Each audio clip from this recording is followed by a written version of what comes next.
की सबसे अहम खबर के साथ कर लेते हैं, जहां जग्गी हत्याकांड में आ चुका है फैसला। चीफ जस्टिस रमेश सिन्हा की डिवीजन बेंच में ये फैसला आया है। हाई कोर्ट ने अमित जोगी को सरेंडर करने के आदेश दे दिए हैं।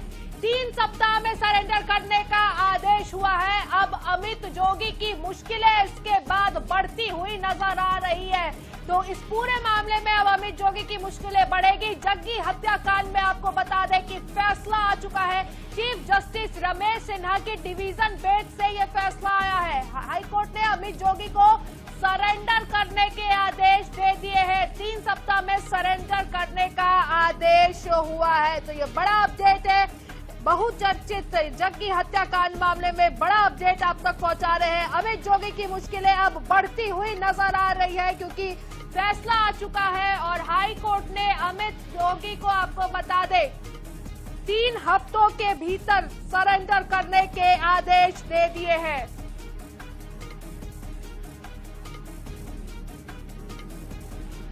बड़ा अपडेट आप तक पहुंचा रहे हैं। फैसला आ चुका है। चीफ जस्टिस रमेश सिन्हा की डिवीजन बेंच से यह फैसला निकल कर आया है, जहां हाई कोर्ट ने अमित जोगी को सरेंडर करने के आदेश दे दिए हैं। 3 सप्ताह में सरेंडर करने का यह आदेश हुआ है। अब अमित जोगी की मुश्किलें इससे बढ़ती हुई नजर आएगी। तो 20 साल बाद 2003 में यह हत्याकांड हुई थी और उसके बाद आज इस पूरे मामले पर फैसला आया है। हाई कोर्ट ने यह फैसला सुनाया है और फैसला सुनाते हुए अमित जोगी को 3 सप्ताह के अंदर सरेंडर करने के निर्देश दे दिए हैं, जिससे अमित जोगी की मुश्किलें अब बढ़ती हुई नजर आ रही है।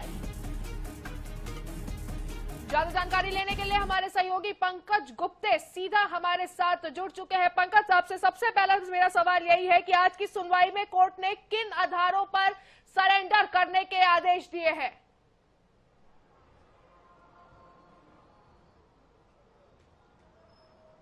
जी बिल्कुल, आपको बताना चाहूंगा, आज 20 साल के बाद जग्गी परिवार को एक बड़ा न्याय मिला है। जग्गी परिवार लंबे समय से अपने न्याय के हक के लिए लड़ाई लड़ रहा था। आज चीफ जस्टिस रमेश सिन्हा की स्पेशल डिवीजन बेंच बनाई गई थी सुप्रीम कोर्ट के निर्देश के बाद, जिसमें सुनवाई पिछले बार जो सुनवाई हुई थी उस पर हाई कोर्ट ने साफ तौर पर सभी को अंतिम मौका दिया था कि आप अपने पक्षों को रख सकते हैं। लेकिन जो कल की जो अंतिम सुनवाई रखी गई थी उसमें अमित जोगी ने अपने पक्ष नहीं रखा और उससे 1 माह का समय मांगा। इस पर हाई कोर्ट ने नाराजगी जाहिर करते हुए जो उनको समय देने से साफ इनकार कर दिया और हाई कोर्ट ने ठीक 24 घंटे के बाद में, यानी कि आज फिर से 10:30 बजे फाइनल हियरिंग के लिए मामले को रखा था, जिसमें करीबन 1.25 घंटे इसमें लगातार बहस हुआ। सभी पक्षों ने अपना अपना तर्क रखा। अमित जोगी की तरफ से तर्क रखा गया, लेकिन शासन और सीबीआई के जो तर्क रखा गया, हाई कोर्ट ने सीबीआई की अपील को स्वीकार कर लिया है और हाई कोर्ट ने साफ किया है कि जो अमित जोगी है उनको निर्देशित किया गया है कि 3 सप्ताह के भीतर में उनको सरेंडर करना होगा। यानी कि यह माना जा सकता है कि अमित जोगी के लिए मुश्किल का वक्त आ गया है। अब अमित जोगी को सरेंडर करना पड़ेगा 3 सप्ताह के भीतर में। एक बहुत बड़ी खबर छत्तीसगढ़ हाईकोर्ट से निकल के आई है, जो बहुत चर्चित जग्गी हत्याकांड का मामला था। समझना चाहेंगे कि सरेंडर के निर्देश का, सरेंडर के जो आदेश हुए हैं उसका कानूनी मतलब क्या है? क्या ये जो आदेश हुआ इससे ये सिद्ध हो जाता है, अपराध जो है वो सिद्ध हो जाता है?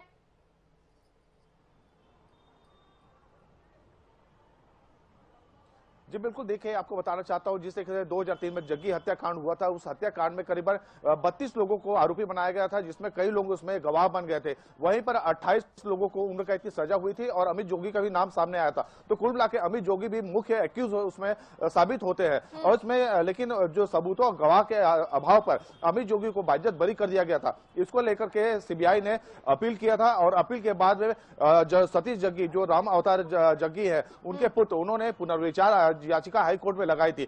सारे लोगों की दलील को सुनने के बाद उसमें साफ बताया गया था कि अमित जोगी जो है वही इसमें मुख्य एक्यूज है, वही मुख्य आरोपी है। जी आपने जो सवाल पूछा कि क्या वो आरोपी है, जी हाँ, मैं आपको बताना चाहूंगा कि आरोपी के तौर पर ही उनके मामले को सुनवाई की गई है, जिस पर अमित जोगी को पाया गया है कि वो आरोपी है। हाई कोर्ट ने कानूनी रूप से उनको बोला है कि आप स्वयं सरेंडर करें 3 सप्ताह के भीतर में, यानी कि यह माना जा सकता है कि अमित जोगी अब वो सरेंडर करेंगे। जब इस पूरे मामले पर सुनवाई हुई थी, जब सुनवाई शुरू हुई थी इस पूरे मामले पर, तब बाकी लोगों को सजा हो गई थी, सजा सुनाई गई थी, लेकिन अमित जोगी की अगर हम बात करें तो सबूतों के अभाव के आधार पर उन्हें बेल दे दिया गया था, उन्हें बरी कर दिया गया था। तो अब क्या कुछ तथ्य सीबीआई की तरफ से या जांच एजेंसियों की तरफ से पेश किए गए हैं, जिसके बाद हाईकोर्ट ने यह फैसला लिया है?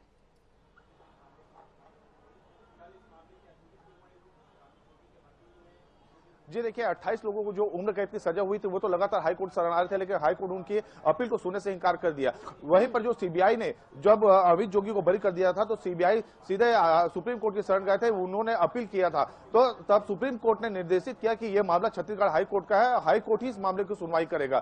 सीबीआई की अपील को स्वीकार करते हुए आज हाईकोर्ट ने जो अमित जोगी है उसको वहां पर जो दलील प्रस्तुत किया गया है सीबीआई की तरफ से, शासन की ओर से और सतीश जग्गी की ओर से बताया गया है कि पूरे हत्याकांड में अमित जोगी ही शामिल है। ये पूरे हत्याकांड में हाईकोर्ट के जो स्पेशल डिवीजन बेंच है जिसमें रमेश सिन्हा चीफ जस्टिस और अरविंद कुमार वर्मा दोनों की स्पेशल बेंच बनाई गई थी।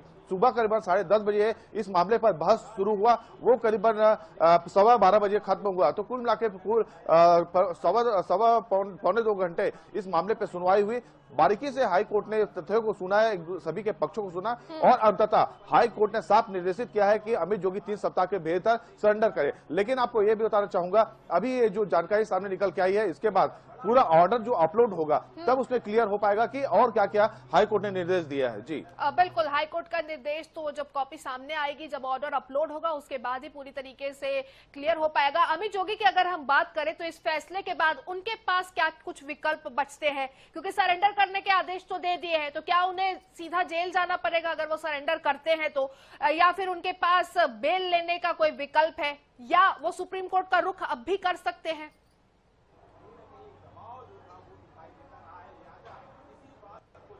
जी निश्चित तौर पर जिस तरीके से आज हाई कोर्ट से जो ये फैसला आया है उसके बाद अमित जोगी के लिए एक ऑप्शन खुलता है सुप्रीम कोर्ट का, जहां पर ये सुप्रीम कोर्ट की शरण ले सकते हैं। ऐसे सूत्रों से ये भी जानकारी मिल रही है कि अमित जोगी अभी सुप्रीम कोर्ट की शरण में शायद पहुंच चुके हैं, ऐसे सूत्रों के द्वारा जानकारी मिली है, लेकिन इसकी हमारे पास कोई पुष्टि नहीं है। यह भी हो सकता है कि आज ही अमित जोगी अपने बेल के लिए सुप्रीम कोर्ट में एक पिटीशन फाइल कर सकते हैं। जी बिल्कुल पंकज, एक आखिरी सवाल और सबसे अहम सवाल, 20 साल लग गए, 20 साल से इनके परिवार को इंतजार था कि कब इस पे फैसला आएगा, कब इस पे सुनवाई जो है वो आगे बढ़ेगी। तो अभी जो कुछ भी चीजें हुई है तो इस पूरे मामले पर क्या न्याय और राजनीति अलग अलग रह पाई है?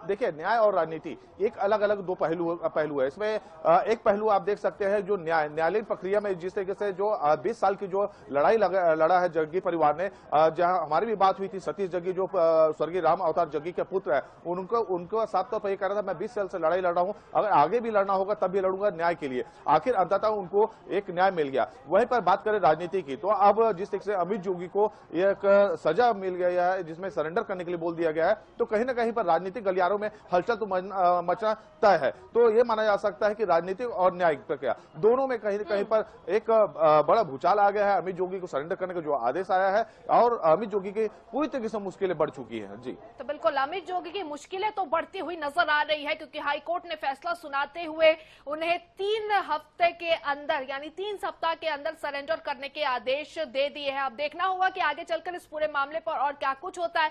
अमित जोगी सुप्रीम कोर्ट का दरवाजा खटखटाते हैं कि नहीं खटखटाते हैं, और फिलहाल इंतजार है कि हाईकोर्ट जब इस फैसले की जो कॉपी है, पूरे आदेश की जो कॉपी है वो अपलोड करे तो पूरे मामले की विस्तार से जानकारी मिल सके। फिलहाल तमाम जानकारियों के लिए पंकज शुक्रिया आपका।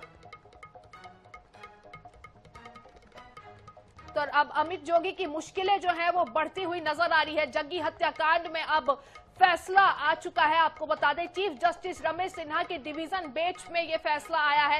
हाईकोर्ट ने अमित जोगी को सरेंडर करने के आदेश दे दिए हैं। तो अमित जोगी की मुश्किलें जो है अब वो बढ़ती जाएगी। तो छत्तीसगढ़ के बहुचर्चित राम अवतार जग्गी हत्याकांड मामले में हाईकोर्ट ने अमित जोगी को दोषी करार दिया है। चीफ जस्टिस रमेश सिन्हा के डिवीजन बेंच ने अमित जोगी को 3 हफ्ते के अंदर सरेंडर करने के आदेश दिए हैं। मामले में सीबीआई ने 11,000 पन्ने की जांच रिपोर्ट पेश की थी, जिसमें अमित जोगी के खिलाफ भी चार्ज लगा है। आपको बता दें कि कोर्ट ने पहले अमित जोगी को इस केस में बरी कर दिया था, लेकिन केस दोबारा ओपन किया गया।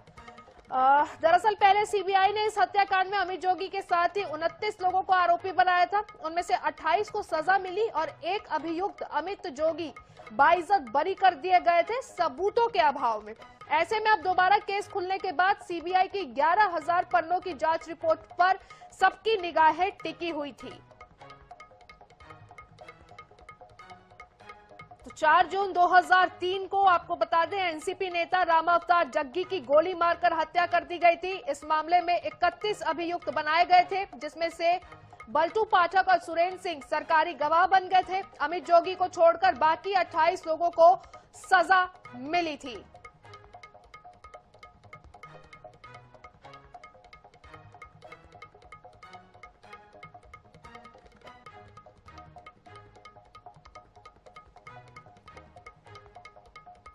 तो एससी ने अमित जोगी को सरेंडर करने का आदेश दे दिया है। 3 सप्ताह में सरेंडर करने का ये आदेश हुआ है। अब अमित जोगी की मुश्किलें जो है वो बढ़ती हुई नजर आ रही है। जग्गी हत्याकांड में आपको बता दें, क्योंकि फैसला आ चुका है, इससे पहले आपको बता दें कि इस पूरे मामले में 28 लोगों को उम्र कैद की सजा सुनाई गई थी, लेकिन अमित जोगी को सबूतों के अभाव में बाइज्जत बरी कर दिया गया था। लेकिन फिर से इस केस को रीओपन किया गया और उस पर सुनवाई हुई। सुप्रीम कोर्ट ने छत्तीसगढ़ हाई कोर्ट को यह मामला जो है वो ट्रांसफर कर दिया। सुनवाई हुई और आज हाई कोर्ट ने ये फैसला सुनाते हुए अमित जोगी को सरेंडर करने के आदेश दे दिए हैं। तो अजीत जोगी के बेटे अमित जोगी आपको बता दें जग्गी हत्याकांड मामले में दोषी करार हो चुके हैं। 3 हफ्ते के अंदर अब उन्हें सरेंडर करना होगा। सुप्रीम कोर्ट के आदेश पर हाई कोर्ट का ये पूरा फैसला है। तो छत्तीसगढ़ के बहुचर्चित राम अवतार जग्गी हत्याकांड मामले में हाई कोर्ट का फैसला आया है।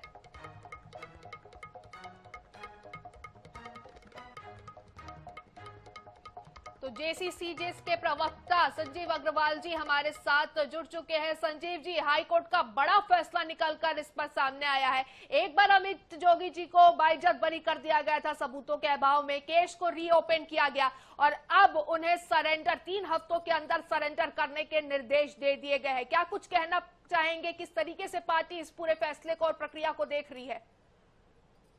हमारे से ये कहना है कि पार्टी पूरी जो अमित जोगी जी साथ है, क्योंकि सीबीआई के 12,000 पेज थे। हमारे वकील को इतना भी टाइम नहीं दिया गया कि हम उसको पढ़ के बहस कर चुके हैं। चलिए, जो भी हाईकोर्ट का फैसला है हम इसको सुप्रीम कोर्ट में चुनौती देंगे और जो माननीय न्यायालय ने आदेश दिया है कि 3 हफ्ते में सरेंडर करना है और जब तक हमारे पास टाइम है हम इस पीरियड में सुप्रीम कोर्ट में अपनी अपील दायर करेंगे। और चूंकि पहले से सुप्रीम कोर्ट में हम इसके खिलाफ जा चुके हैं कि छत्तीसगढ़ हाईकोर्ट हमको टाइम नहीं दे रहा है और इमीडिएटली हियरिंग के लिए जवाब बना रहे हैं, तो उसके भी टाइम नहीं मिल रहा है। 20 साल लग गए इस केस की सुनवाई में और फैसला आने में। मैं आपको क्लियर करना चाहूँ, 25 तारीख को जब सुप्रीम कोर्ट ने आदेश किया और हाई कोर्ट ने आदेश किया, हाई कोर्ट ने आदेश करने के बाद सीबीआई ने हमको 27 तारीख को रात को 12,000 पेज दिए। 27 तारीख को रात को 11 बजे 5 बजे 6 बजे हमको 12,000 पेज देती है। 4 दिन छुट्टी रहती है। सब जो सीनियर वकील थे दिल्ली के सब बाहर थे और 12,000 पेज पढ़ने के लिए हमको समय तो चाहिए कि सीबीआई ने हमारे ऊपर क्या इल्जाम लगाया है। तो फिर भी कल भी हमारी यही अपील माननीय न्यायालय से प्रार्थना थी कि हमको इसमें 4 हफ्ते का समय दिया जाए। हमारे वकील इसको पढ़ रहे हैं, उसके बाद हम जो भी होगा जवाब देंगे। पर माननीय न्यायालय ने हमको टाइम नहीं दिया और आज इसकी सुनवाई हुई और सुनवाई में जैसा आप कह रहे हैं कि इस टाइप का फैसला आया है, जो भी फैसला आया है माननीय न्यायालय का हम सम्मान करते हुए उच्च न्यायालय में हम इसकी अपील करेंगे। बिल्कुल संजीव जी, इस केस को लेकर पहले भी राजनीतिक आरोप प्रत्यारोप होते रहे, हम सब ने देखा है, आपने भी देखा है, हम सब ने देखा है और अमित जोगी जी एक बड़ा राजनीतिक चेहरा भी रहे हैं। तो अब इस फैसले का सियासत पर आपको क्या लगता है, सियासत पर क्या असर पड़ेगा, खास करके पार्टी की अगर बात करें तो?